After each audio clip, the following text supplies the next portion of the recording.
good afternoon, and good evening. This is Pamela, and you are watching Pam Entertainment TV, where we review movies, television series, and incidents in pop culture just to see how those incidents affect our daily lives.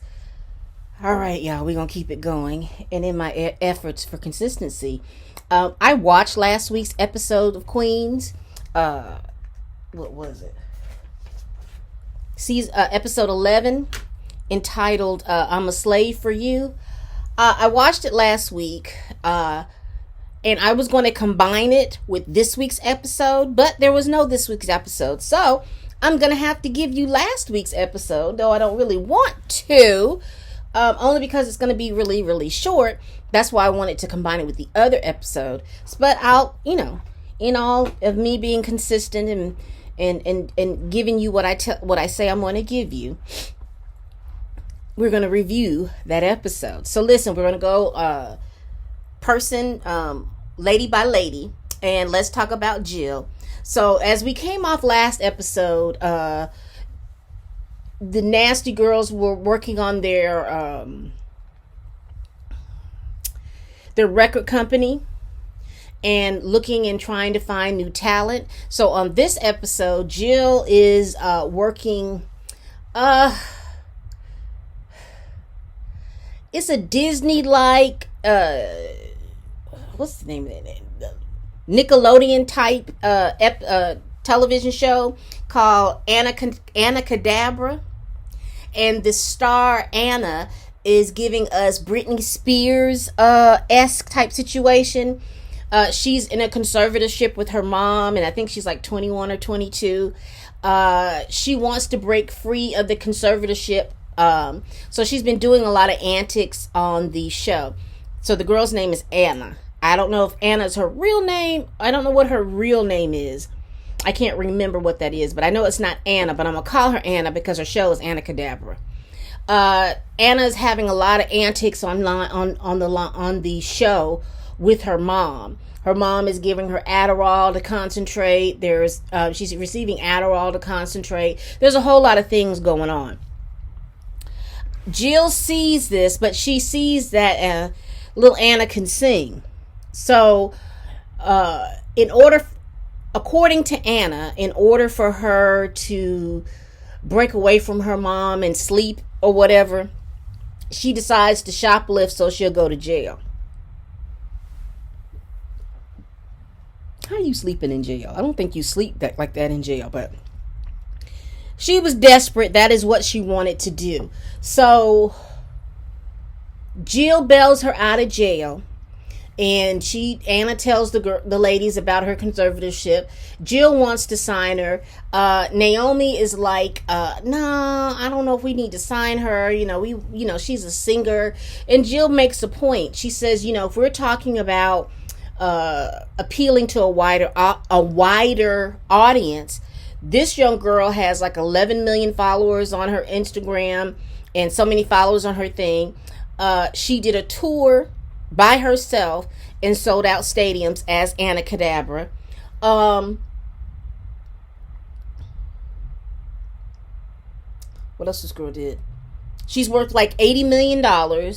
So she would bring revenue to the record label, is basically what Jill says. So Jill, the girl wants to get out of her conservatorship. She doesn't have access to her own money to be able to pay for the lawyer for the conservatorship. So Jill says that she will pay for the lawyer.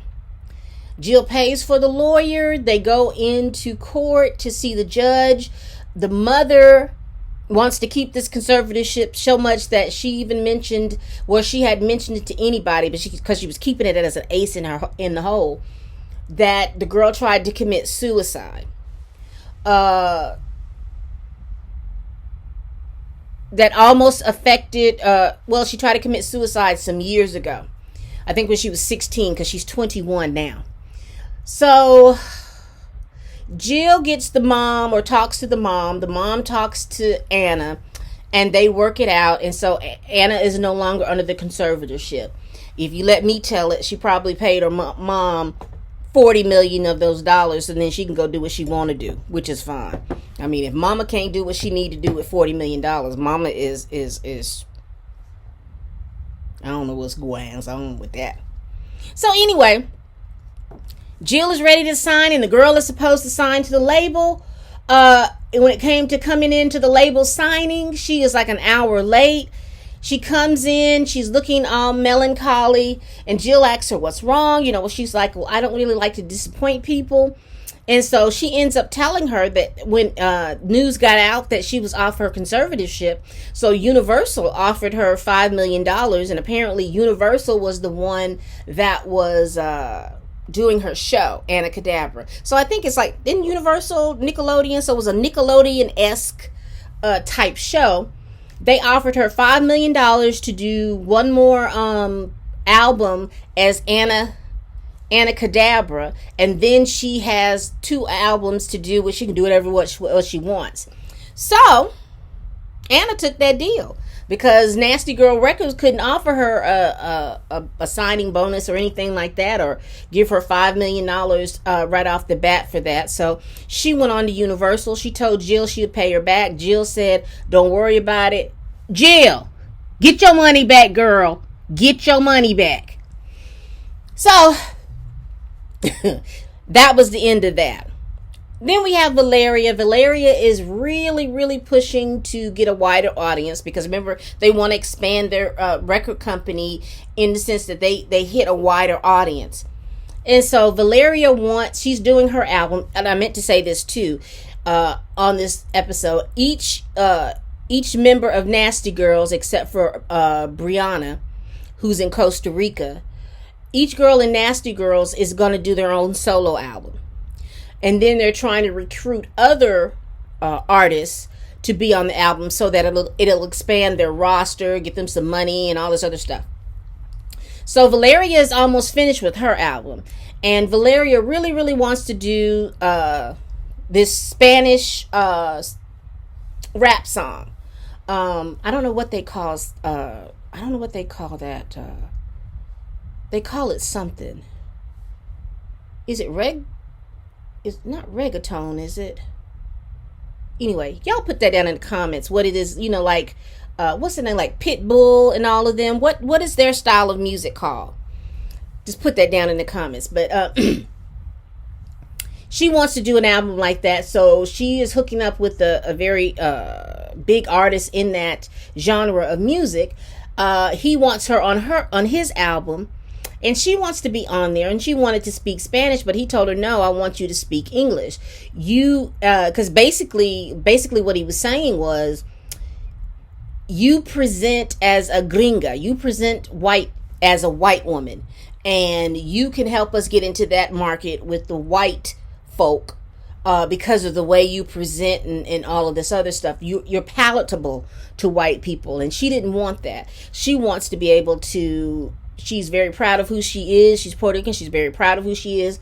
And she wants that to be reflected in her music. He tells her, well, I don't need that on my album. And he drops her from the album. So Naomi convinces her, hey, we need this. You need to, pretty much swallow your pride and go in there and do the thing. And you can have somebody on your record doing that. But she's very, very, Valeria... I like and I dislike Valeria at the same time. She gives me big Libra vibes. And I don't know if that's what she is, but those are the vibes. She's very strong in her conviction, but she could do something and then be like, oh Lord, I wish I shouldn't have done that, or maybe I shouldn't do this, or how should I do that? A little indecisive. So she goes into his record thing basically saying, hey, I'm going to do this English, and she kills it doing her Spanish version. She sounded good. Don't know what she was saying. They didn't put in the caps. I don't know what she was saying, but she sounded really good. But that's not what he wanted, so he dropped her again. So Naomi is fuming at this point. Like, girl, you were supposed to go in there and do this, but she was like, I know. So she went in and she talked to the guy again. And she basically told him what her thing is and why she felt so convicted to do that. He still dropped her from a record. However, he did help her with a song on her album that she's going to release in that genre of music. So she was able to do what she felt in her heart artistically that she needed to do. And still keeping true, even though the opportunity that she would have been afforded with being on his album, which I guess the fan base would have been able to hear her.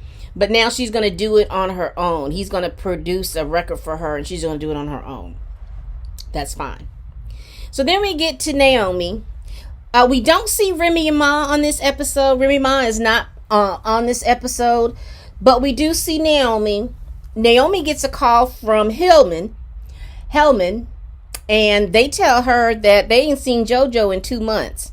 Now, this is a college, but this is a conservatory, classical music type college. So it doesn't seem like that regular college where if they don't see you, they don't really care. They just gonna drop you and not let you come back.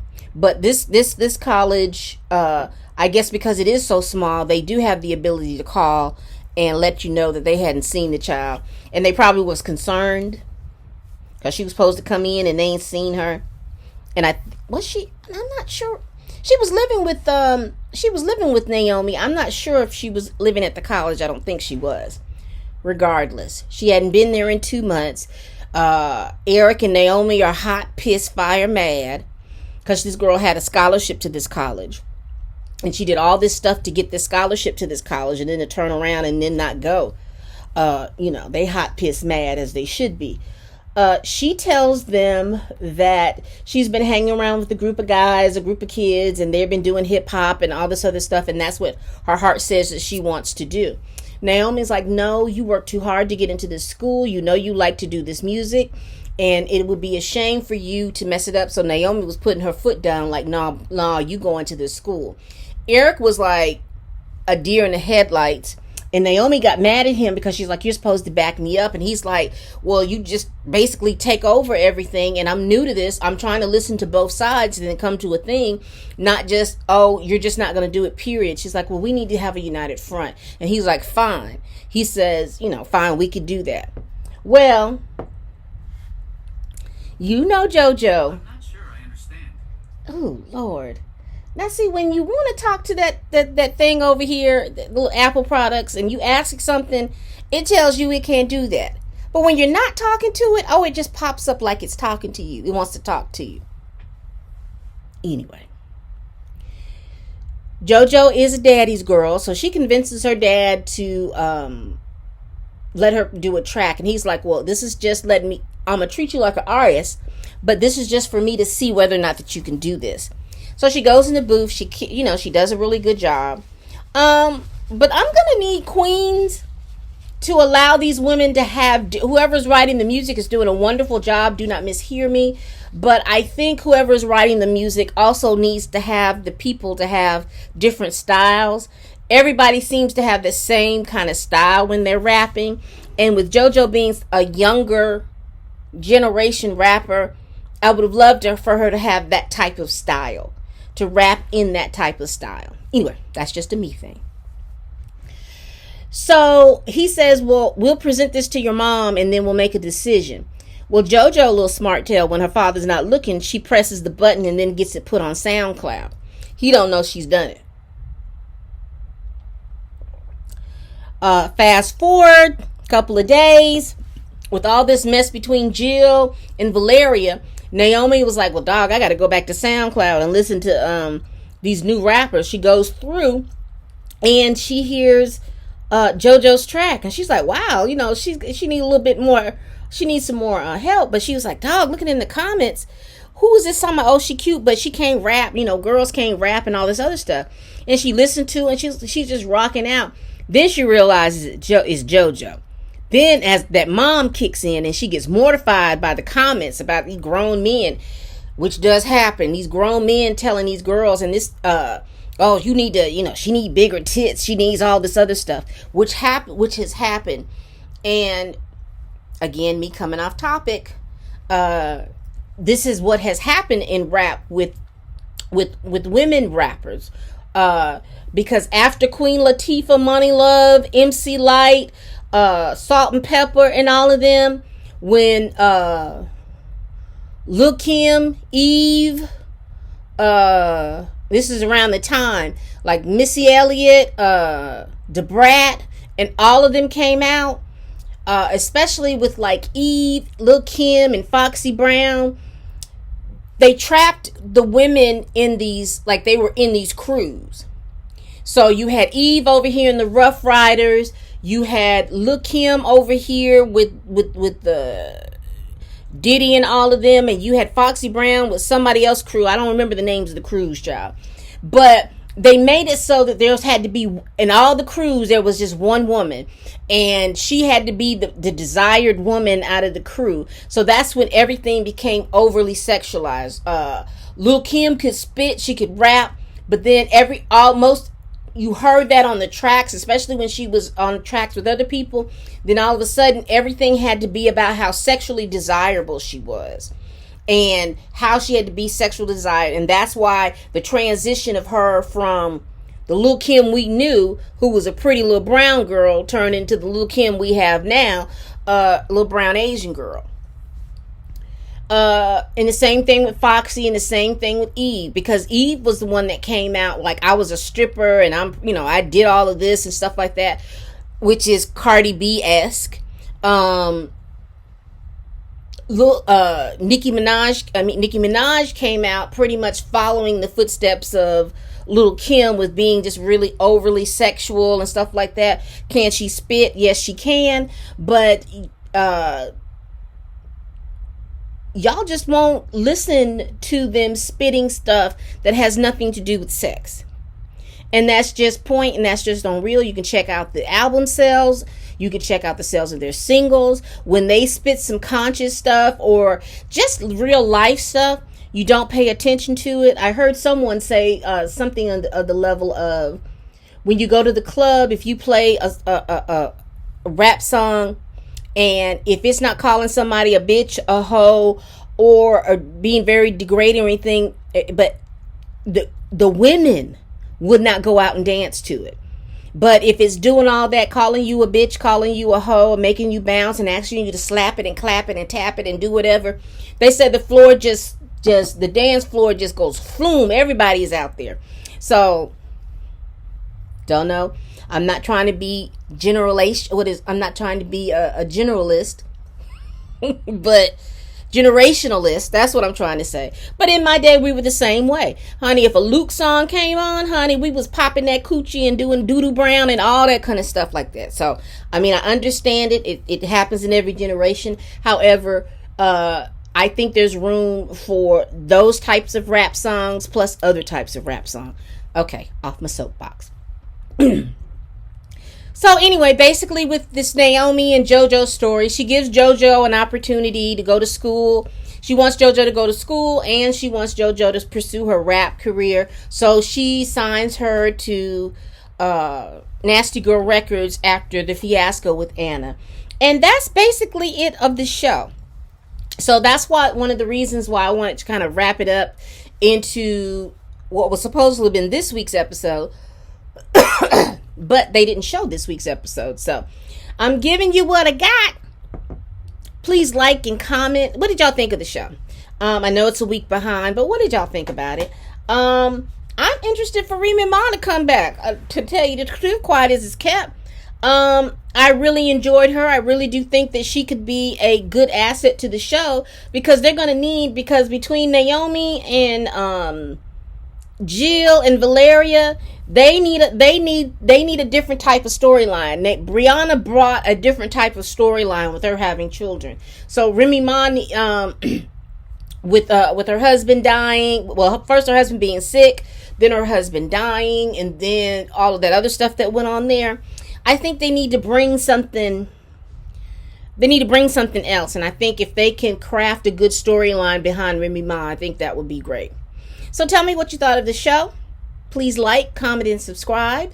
For those that are subscribed, please hit the notification bell so you can be notified when I drop these videos. Hey, I'm moving on up. I appreciate all of my subscribers. I'm still on my quest for 500 subscribers. I have not forgotten about that. And I hope you haven't too. Please tell your friends, your family, your co-workers, even them folks you can't stand, honey, that I'm over here doing these videos. And with all of that, as always, I will see you next week. But right now, bye-bye.